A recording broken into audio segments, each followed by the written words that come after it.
এখন কটা বাজে, প্রায় 12:30 বাজতে যায়। বাবাকে বলেছিলাম আইসক্রিম খাবো, তো বাবা আইসক্রিম নিয়ে এসছে। এই দেখো, দাও দেখি কি কি আছে। হ্যাঁ, দোকান খুলি আইসক্রিম নিয়ে এসছে। চাবি নিয়ে এসে দোকান খুলে দিয়েছে আমি বলে, অন্য কেউ দিত না।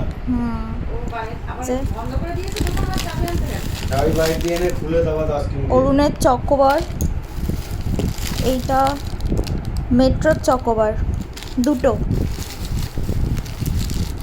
অন্য কেউ দিত না, তো তুই বলে দিলাম অন্য কেউ দিত না, ওলা বাড়ি গিয়ে আসতাম না। এটা মেট্রোর রয়্যাল নলেন গুড়। বাহ,